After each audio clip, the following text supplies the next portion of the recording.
어쨌든 긴 머리를 싹둑 자르면서 약간 눈물이 찔끔 났어요. 나 머리 자르는 거 너무 아까워 이랬어. 왜냐면 한참 꾸미고 싶을 나이였거든요. 막 예쁘게 하고 싶고 막 그럴 나이였는데.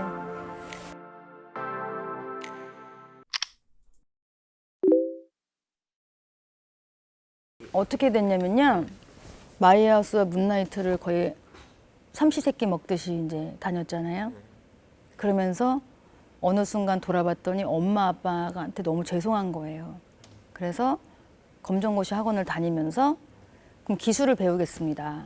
춤이 너무 좋아서 이제 학업을 이제 때려친 상황이니까 기술이라도 배워보겠습니다 해서 제가 메이크업 학원을 거기서 메이크업을 배우고 있었는데 너무 어린 나이에 이걸 너무 잘하니까 일본 유학을 추천을 해주신 거예요. 그래서 그 일본 유학을 갈까 할 때쯤에 이제 갑자기 룰라 쪽에서 연락이 온 거예요. 그러니까 춤은 조금 끊고 있었고 부모님한테 너무 죄송해서 기술이라도 배워볼까 했을 때 찰나에 이제 딱 연락이 온 거예요. 근데 이제 그 당시에 저를 이제 만나러 오겠다고 했을 때 제가 당구장에서 당구를 치고 있었어요. 한참 사고에 빠져가지고 막 당구를 치고 있는데 삐삐가 왔었나? 그래가지고 그 홍대 쪽에서 만났어요. 그래서 그때 처음 대면했을 때는 뭐 원래 오빠 얘기를 꺼낸 게 아니고 추천을 받았다 뭐 그래서 그래가지고 얘기가 이제 오고 가다가 오디션 한번 봐라. 그래서 오디션 보게 됐고 그래서 이제 원래 오빠가 추천해줬다는 거 그때 듣게 됐고 그래서 오디션 봤는데 합격해서 뭐 이제 이쪽으로 쫙 하게 된 거예요. 좀 정신 차리려고 제 기준에서는 정신 차리려고 할 때쯤에 이제 갑자기 이런 연락을 받아서 하게 된 거죠. 홍대에서 당구 칠 때 만났댔잖아요. 그리고 나서 정확하게 5일 있다가 무대 쓴 거예요. 있을 수 없는 일이잖아요, 보통. 근데 워낙 급하게 정한이 오빠가 군대를 가야 됐고 그리고 연습 시간은 없고 근데 그 전에 오디션을 딴 친구들을 많이 본 상태시래요. 그러니까 저는 이제 오디션만 보면 이제 뭐 누구 중에서 정해지는 이제 그 과정이었겠죠. 근데 맨 처음에는 룰라 그 제안 받고 거절을 했었어요. 춤이 내 스타일이 아니다.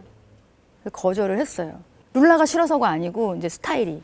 저는 듀스를 좋아했었고 힙합을 좀 펑키하고 이런 걸 뉴잭스 유행을 좋아했던 이제 친구였는데 거절을 했다가 사장님이 저희 집 주소를 알아내셔서 오셨어요. 물어 오셨더라고. 그래서 설득을 어떻게 시키셨냐면 네가 우선은 해. 그리고 너가 자리 잡으면 네가 나중에 하고 싶은 거 다 할 수 있어. 안무도 네가 하고 싶은 대로 해. 이제 그렇게 이제 설득을 하셔서 급하셔서 그랬던 것 같아요. 급하니까 우선은. 그래서 알겠습니다 해서 이제 승낙을 해서 3일 정도 안무 외워서 올라간 게 아마 가요톱10 5주 연속 1위 하는 날이었을 거예요. 비밀은 없어. 그래서 정한이 오빠랑 저랑 같이 무대 서면서 교차로 이제 작별 인사 이제 새 영입됐습니다. 이제 인사하는 인수인계 그 자리가 된 거예요. 그래서 기억이요 하나도 안 나요. 그냥 앞이 까맸어요. 그것도 첫 방송이 갑자기 생뚱맞게 생방에다가 갑자기 안무도 3일 만에 외워야 되는 거고 막 틀리면 어떡하지 막 별의별 생각을 다 하면서 너무 핫하게 데뷔했죠, 진짜. 정확하게 진짜 그것도 기억이 안 나는데 제가 한참 두건을 많이 쓰고 다니긴 했었어요. 그러다가 약간 보이시하게 갔으면 좋겠다. 근데 그때 당시에 좀 이렇게 주위 분들이 좀 많이 했었어요. 터번 같은 거나 이런 두건을 많이 쓰시긴 했었거든요. 그래서 어머니가 이제 송월타월에서 색깔별로 타월을 사다 주셔가지고 이걸로 그냥 해보자 해서 이제 하게 된 거예요. 엄마 아이디어는 아니고요. 그냥 어머니가 송월타월에서 많이 사다 주셔가지고 색깔별로 있으니까 이걸 해볼까 이렇게 된 거죠. 그전에는 좀 남는 원단으로 이제 터번을 만들어 쓰고 그러다가 근데 수건 쓴 건 지금 생각해도 조금 창피해요. 좀 창피하긴 한데 근데 제가 머리가 되게 길었거든요. 근데 팀에 보이시한 느낌이 좀 필요하다. 그래서 머리를 삭발하면 안 되겠냐 이 제안을 처음 받았고 삭발까지는 아니더라도 오케이 커트.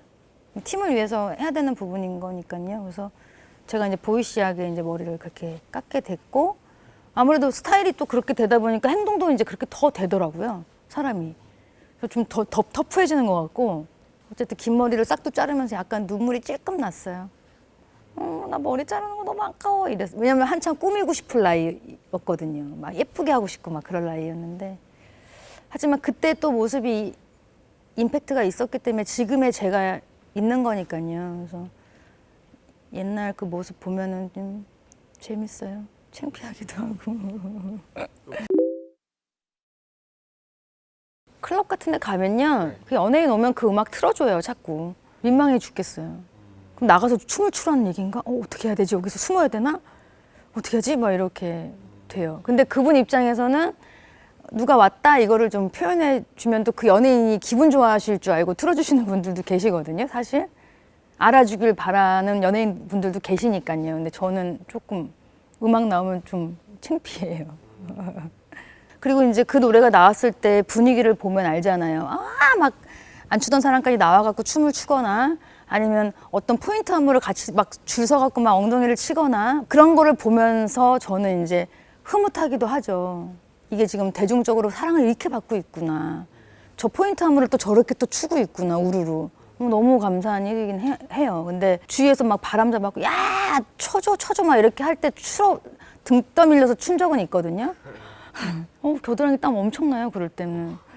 막 신나지가 않고 되게 창피해요. 네. 저는 지금도 저한테 언니 노래 잘하시잖아요. 저는 아니라고 해요. 저는 노래를 잘하는 게 아니고 그 당시에 여러분들이 따라 부르기 힘든 키, 높은 음역대 때문에 잘하게 들리는 거예요 라고 말씀을 드려요. 겸손한 게 아니고요, 진짜로. 근데 저는 춤으로 데뷔를 했고 너무 춤만 출 수 없으니 랩을 좀 시켜주신 거고 그래서 랩을 좀 했어요. 근데 본의 아니게 이제 현도 오빠 같은 경우는 리나야 너도 한번 노래를 해봐 해서 오빠가 제안을 해서 노래를 해보게 됐고 그게 처음으로. 근데 오빠가 느낄 때는 야 이 정도면 곧잘 하는 거야 라고 하면 저한테 솔로곡도 만들어 주셨고 그러다가 이제 이렇게 흐르다 보니 이제 지연 언니가 이제 팀에서 나가면서 막상 노래 부를 보컬이 없어서 제가 노래를 부르게 된 거예요. 그러니까 수수는 이런 식인 거예요. 어떻게 보면은 이 환경에 맞게 할 수밖에 없던 상황. 그래서 그 상황에 맞춰서 저는 최선을 다했던 것 뿐이에요. 진짜 정말 이거 아니면 안 되니까 최선을 다하다 보니까 그게 됐어요. 저는 그 연인이란 노래가 있는데요. 바보 바보 바보야. 그게 이제 후렴구는요. 무대에서 죽으라고 이제 만든 노래거든요. 근데 하필이면 또 그 당시에 라이브를 무조건 강요했던 시기에 릴테이프 돌아가는 거 라이브 아닌 거 이거 막 할 때였어요. 하필. 저는 정말 그때가 살면서 너무 힘들었어요, 진짜. 그걸 매번 라이브를 했어야 됐고 상문이 오빠가 많이 도와줘서 상문이 오빠가 만든 노래긴 한데 그냥 오빠가 만들어 놓은 거에 키를 제대로 재지도 않고 그냥 부르다 보니까 3옥타브 락까지 올라가는 아마 그런데 그 노래를 이제 무대 공포가 오는 거죠. 라이브 이제 방송이 잡히면 음악 프로가 잡히면 좋은 게 아니고 어떡하지 이게 되는 거예요. 그래서 가장 댄스곡을 슬프게 부른 가수가 아닐까. 나 죽어 이러면서 불렀거든요, 정말. 하지만 이제 그 노래가 이제 지금에 와서는 이제 저도 영상 가끔 보면 와 진짜 악착같이 했구나 해냈구나 이 생각은 좀 들어요. 근데 얼굴은 완전 오만상. 나중에 카메라 감독님이 너무 제가 오만상을 찌푸리니까 나중에 어떤 영상 보면 상문이 오빠를 잡아요. 노래하고 있는데 근데 너무 막 이러고 부르니까 네, 화음 놓고 있는 상문이 오빠를 잡고 그러더라고요. 근데 그거 보면 이제 정말 잘 버텼다 너 진짜 어떻게 이거 했냐 이런 생각 들죠. 저는 3-4라고 생각합니다. 제 인생곡은. 정말 아직도요, 공연을 이제 가끔 하지만 3-4 인트로를 들으면 울컥울컥해요. 너무 힘든 시기에 현도 오빠가 우리를 손을 내밀어 줬고 이 음악이 아니었으면 저희는 아마 재기를 못했을 거고요. 그리고 노래가 3-4지만 3전 4기의 뜻도 있어요. 그래서 너무 특별하고 그 노래를 아직도 이렇게 가사가 의외로 좀 슬퍼요. 좀 약간 힘든 경험을 많이 하셨던 분들이 들었을 때는 좀 뭉클뭉클한 가사들이거든요. 그래서 댄스곡이지만 저도 그 노래는 좀 가장 애착이 가고 그 노래 들을 때마다 미국에서 고생했던 거 기억. 저한테 최고의 인생곡. 현도 오빠한테 너무 고마워요. 저희 손 잡아준 것도 모질라서 이렇게 좋은 곡을 주셔서. 누가 알았어요 요즘에 대학생들이 3-4 게임을 할지. 그죠? 이현도 대단한 사람인 거예요. 저한테도 그 자랑 하던데요. 야, 세월이 이렇게 지나서 누가 3포 게임 할 줄 알았어. 막 이러면서 얘기하시더라고요. 한 10년 전까지만 해도 춤이란 프라이드.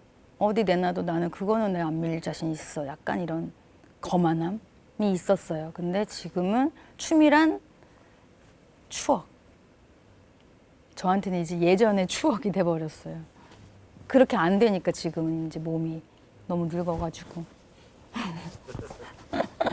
이제 가끔 이제 팬분들이 막 DM이나 이런 거 와가지고 언니 뭐 누나 이러면서 뭐 너튜브에 영상이 왔는데 댓글에 누나 춤선이 예뻐요. 뭐 진짜 춤은 최고예요. 뭐 이런 글이 많다. 다시 해주세요. 빨리 무대 나와주세요. 집에서 개만 키우지 말고 제발 음반 내주세요. 막 이런 게 되게 많아요. 근데 제가 하고 싶어도 그 예전에 체리나라는 사람이 뭐 두루두루 춤도 뭐 노래도 좀 랩도 좀 이렇게 두루두루 잘했다는 그 기억을 퇴색시키고 싶지가 않은 거예요. 실망을 주고 싶지가 않은 거예요. 그래서 쉽게 도전을 못 하게 됐고 그러다 보니까 세월이 또 많이 지나버렸고 그러다가 제가 웅크려지게 되고 이런 이제 전개가 흐르긴 하는데 저 체리나라는 사람은 춤을 매우 잘 추진 않았지만 기본기도 없었고 그냥 제 필대로 춤을 췄지만 그래도 춤은 좀 예쁘게 췄던 사람 이렇게 기억이라도 됐으면 하는 바람은 있어요. 그래서 실망 줄까 봐 이렇게 도전을 못 하겠더라고요 이제는. 네. 암기력도 떨어지기도 했고요. 네.